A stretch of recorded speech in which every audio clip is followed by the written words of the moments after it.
Welcome everyone to day 28 of your 30-day nude yoga challenge. Today is a special day. I am going to be teaching you 2 pranayama practices. Now this is a breathing technique, and these are going to be 2 beginner practices for you to start learning what this breath work and what this ancient breathing technique can be like in your body. So prana means life force, or breath sustaining in the body, right? And ayama translates to extend or to draw out. So together, this means breath extension or control. So pranayama is breathing exercises which clear the physical and emotional obstacles in the body to free the flow of life force energy. So also known as prana or chi. So consistent pranayama has the ability to transform your life, and for many yogis it's considered more important than the actual asanas and the poses that we do in our yoga classes. Breathing is the first and the last thing that we do in our lives.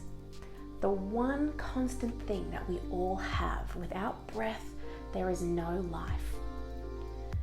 We live in a stressful time, and these daily stresses, these tensions in the body, and these bad physical habits can create physical and energetic and spiritual blockages within our body.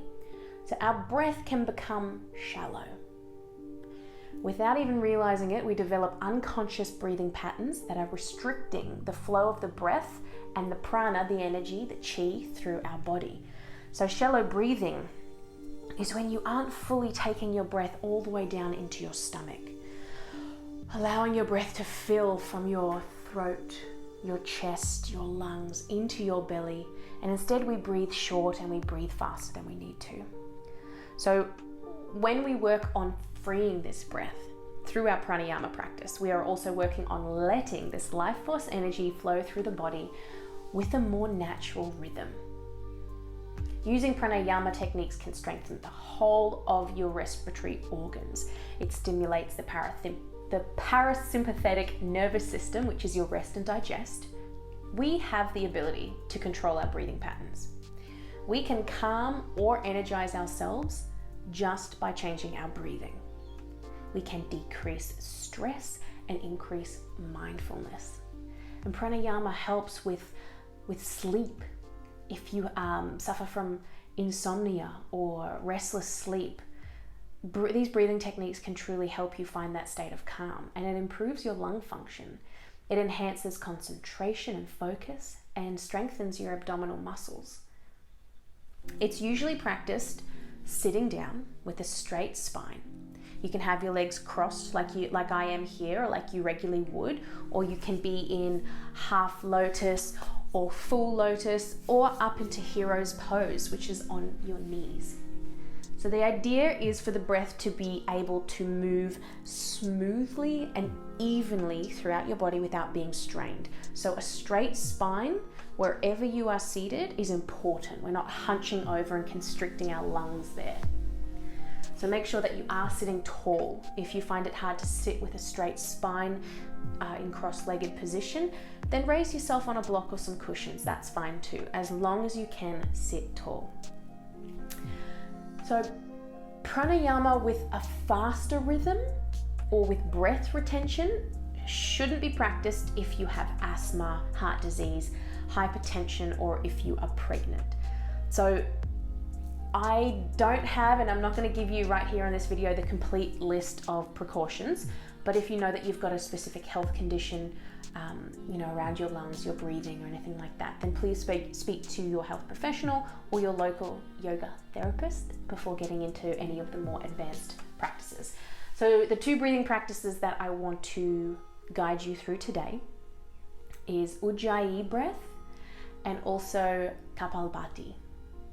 So to start with Ujjayi, now if you've attended any yoga classes before, you may have heard your teacher say ocean breath or victorious breath or audible breath. So it's usually practiced within Ashtanga classes Ujjayi creates heat in the body, and it also creates stability. So it can be both an energizing and a relaxing technique. So using Ujjayi breath during your asana practice can be a reminder and an indicator not to rush through your poses and not to sacrifice the breath for the sake of maybe getting into the pose and looking a certain way, making that ideal shape. Returning to your Ujjayi breath in Tadasana after a strenuous pose or sequence, or in times of stress, helps you to lower your heart rate back down again. So to do Ujjayi breath, you create a soft constriction in the back of your throat, as if you are breathing in and out through a thin straw. So breathing in and out through your nose only, keeping your mouth closed and your lips sealed. Being mindful during, if you are holding any tension in your jaw or your throat or you're gritting your teeth, focus on letting that go. We are just singulating out this little constriction in the back of your throat. So you can feel the breath stroke in the back of your throat as you inhale and exhale. And so the sound of your breath is smooth and steady. Conscious, uninterrupted cycles of inhales and exhales, and often you can't tell the difference between the inhale and outhale breath within your cycles. So it is an audio breath. So mouth is closed, you are sitting tall, your hands are in your lap or on your knees, and you are making a constriction in the back of your throat. So you'll be able to hear your breath, and it sounds like this.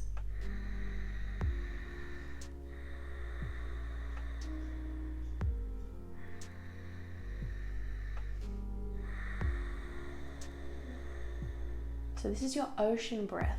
So it does sound a little bit like the waves of the ocean. So that's why it has been given that name. Audible breath, ocean breath, victorious breath, Ujjayi breath. This is our first pranayama. So we are going to practice this together. As slow as you need to go. This is not a fast one. Practice with the restriction in the back of your throat. Just a light. You don't want to feel like you're not getting enough oxygen, and take it slow and deep into your belly. You'll feel your belly moving out and in as you breathe, and close down your eyes. Really focus on going within and feeling what's happening in your body. Let's do this breath together.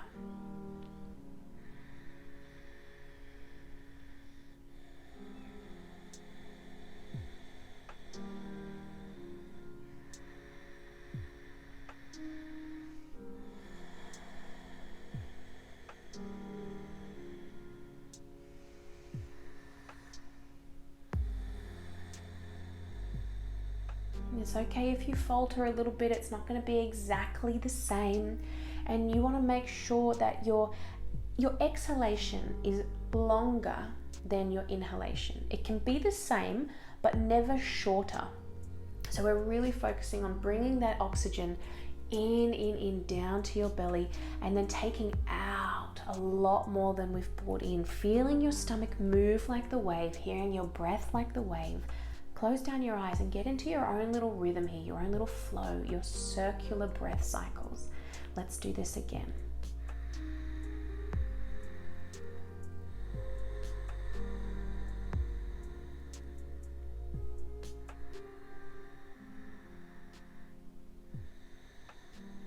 Making sure your shoulders aren't rising and falling here. It's just your belly, focusing on that soft constriction in your throat. Your jaw is relaxed, your lips are relaxed, your throat is relaxed for the most part, but just that little feeling at the back. And it's just your stomach moving in and out softly with your breath. Continue it, keep it going. See what this is feeling like in your body. Is it building heat? Do you feel it slowing your heart rate down?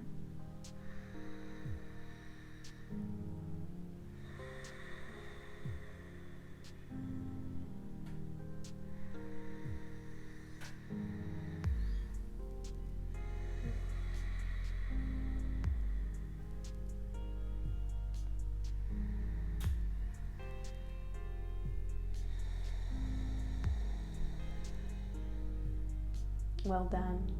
So this is your first pranayama practice, and this is a great one if you've never done any pranayama before and this is one of your first times getting into this kind of breathing technique. So you can use this throughout your yoga flows. It is such a good one to bring you back into your body if maybe you're doing a faster flow and you realize that you haven't been breathing as you should on the right cues. But to go into your resting pose, so either downward facing dog or child's pose or even in corpse pose, your shavasana, to activate your Ujjayi breath and bring yourself back. So the second breath that I want to introduce to you is breath of fire, also known as Kapalbhati. So in breath of fire, the focus is on expelling your out breath. It is a faster one. During breath of fire, you inhale passively and you exhale forcefully, like this. You may choke, you may do that until you get used to it.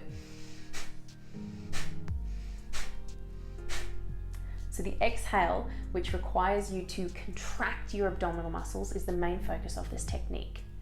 Also, the inhale and exhale should be the same length here without any pauses between. So what I did just then was giving you just an idea of what it sounds like, what it can look like. But when we get into this practice, it's going to be like this.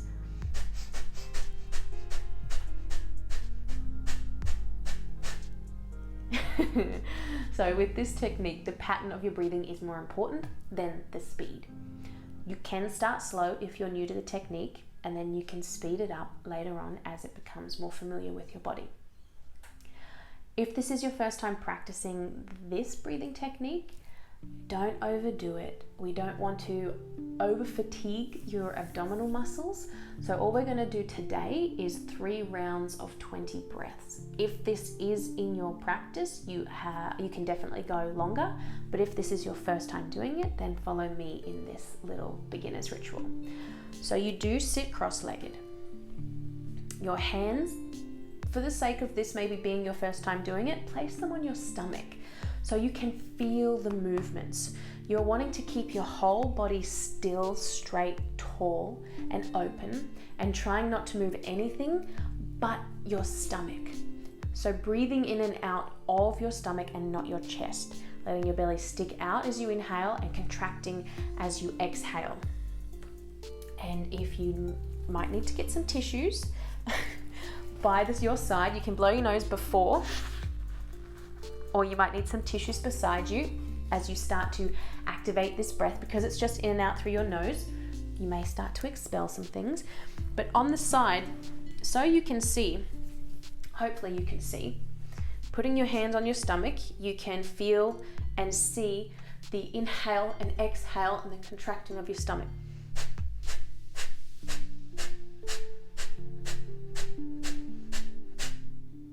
Right? At least having your hands there helps your brain register what's going on, and you can help to build that relationship up between your breathing and your belly movements. If you've got this as part of your regular practice, you're welcome to sit tall.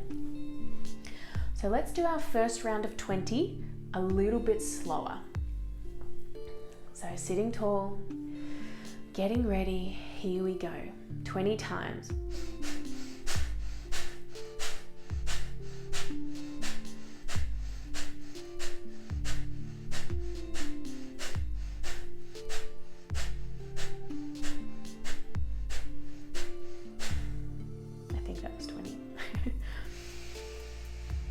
Finish, big inhale and exhales out through your nose, letting your stomach fill and expand and then relax. Sitting tall.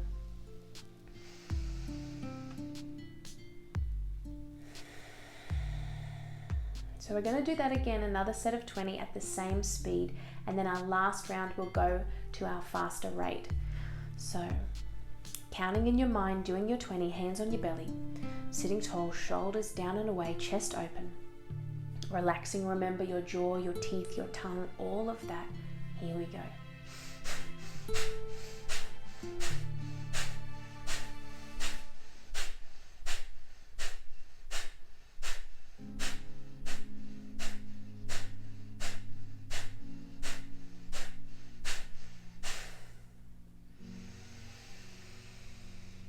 Slowing your breath after you've reached your 20. And it's okay if you're finding this quite difficult, if you're struggling to get that breath happening and feeling the movements. You can do this as slow as you need to start feeling what it feels like. Remember, your inhale is passive. It's just like you're taking a regular breath. Nothing's too strained. And it's your exhale that you are forcing out. Imagine like a fly is blown up your nose and you are just trying to get it out. If you have a cold, if you are a little bit snotty, maybe it's not the best time for you to do this. Maybe if your nostrils are blocked and you really can't get a lot of air in and out, you can give it a go. Maybe it might free up your nose and allow you to breathe a little bit easier, but it might be more difficult.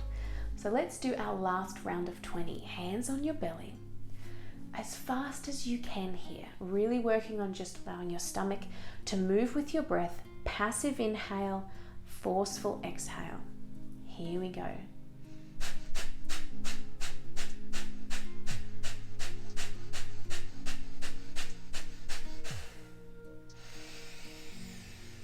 And finishing that off with slow breath.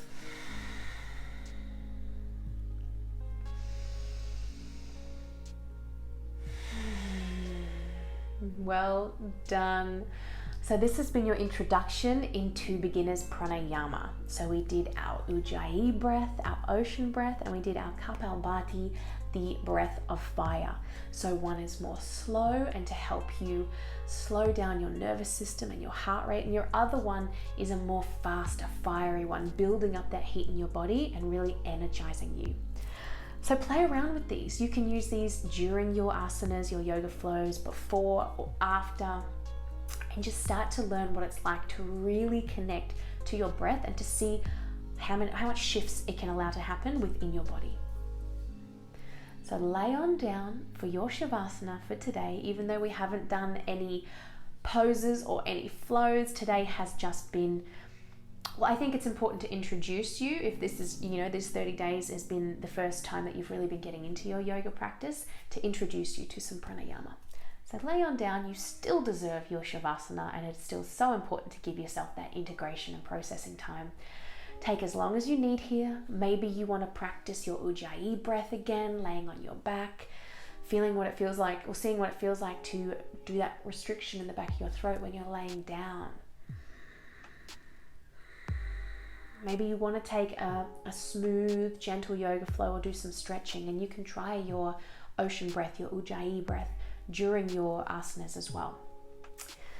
So namaste, my beautiful friends. I really hope you've enjoyed this. Remember, there is a donate link below. I do not expect it, but I truly appreciate your generosity and your support in my work. I've been loving guiding you through these practices, and I cannot believe that there is only 2 days left until our 30 days are up. I will see you tomorrow. Prepare yourself. The last 2 days are going to get epic. Namaste.